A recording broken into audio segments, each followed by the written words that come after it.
The heir apparent to one of the greatest basketball players in sports history?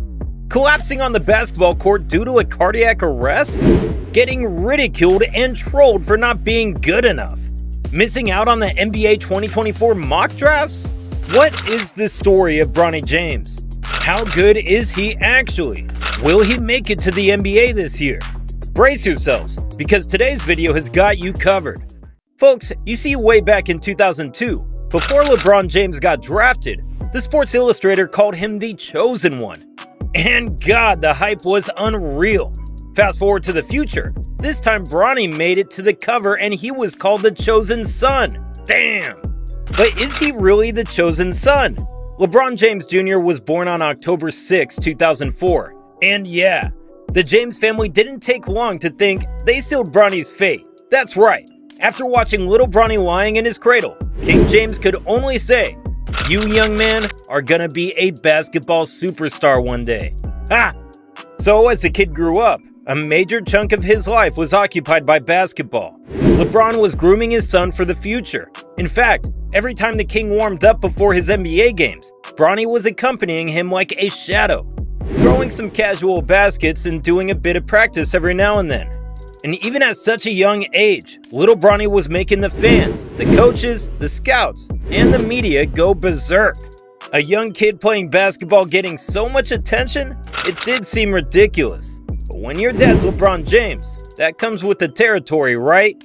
And oh, hold up, life wasn't all sunshine and rainbows for Bronny.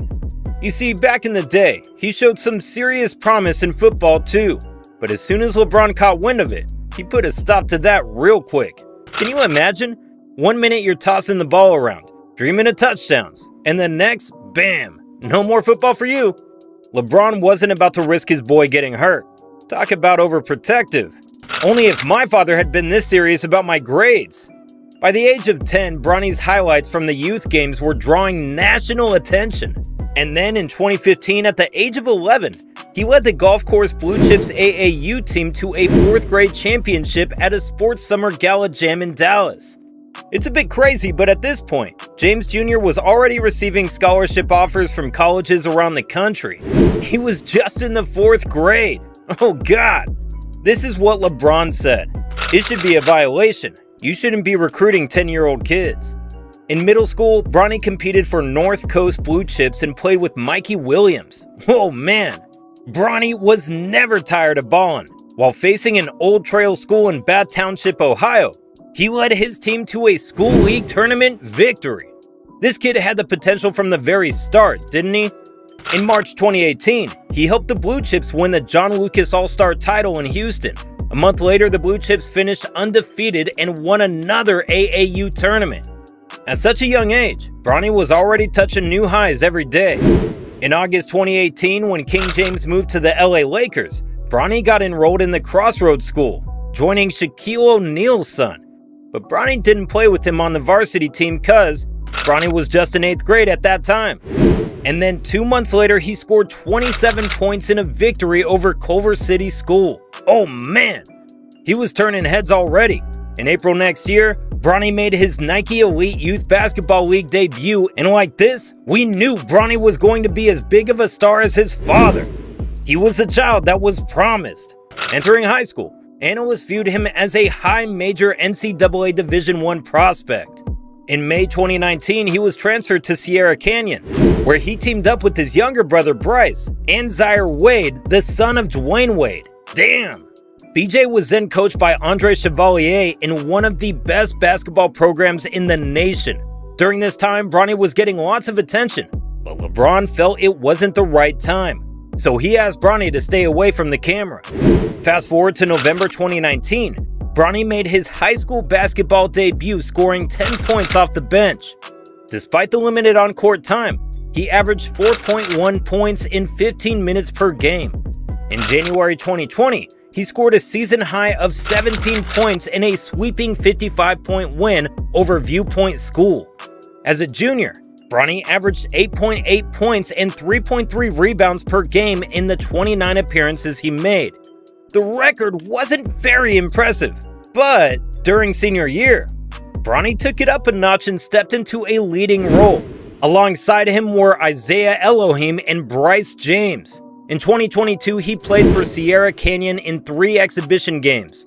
In the second game, he was leading the chart by 25 points. After missing the first 2 regular season games, Bronny made his senior debut on November 26, recording 13 points, 4 assists, and 3 rebounds. My goodness! As a senior, he averaged 14.2 points, 5.5 rebounds, and 1.8 steals per game. Following this, Bronny was selected to play in the McDonald's All-American game and was named to the United States team for the Nike Hoop Summit. In the McDonald's All-American Dunk Contest, he finished second and recorded 15 points while hitting 5 3-pointers in the game. Jeez, that's quite an achievement. At the end of high school, Bronny announced that he was going to USC. And man, his life was going as planned until the tragedy struck. On the 24th of July, 2023, Bronny was hitting the gym at the University of South California when he felt severe pain in his chest. A few seconds later, there was a blackout. He was unconscious, fighting for his life. The 18-year-old boy was having a cardiac arrest. When Bronny faced this harrowing, tragic moment, it was the USC Athletics medical team to the rescue.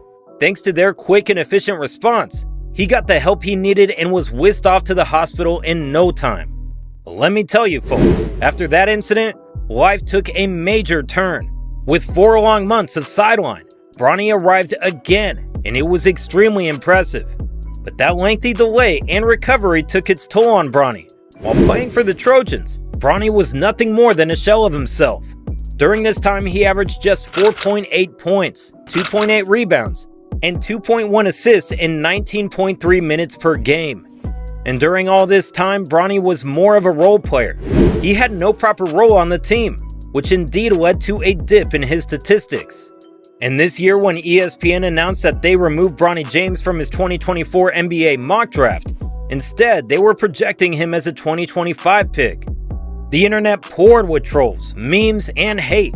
People had mixed reactions toward Bronny's rejection.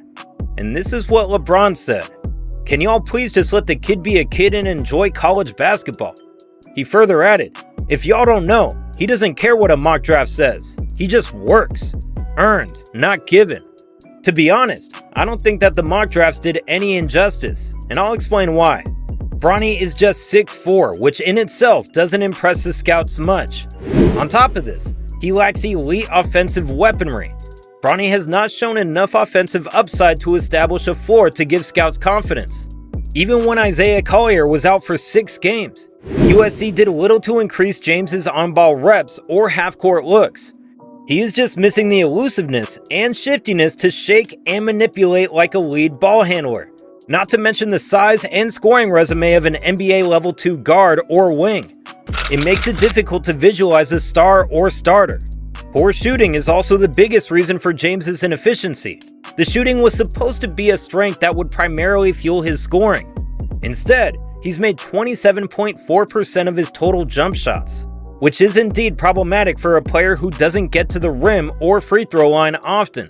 He shot 37% from the field and 68% from the free throw line.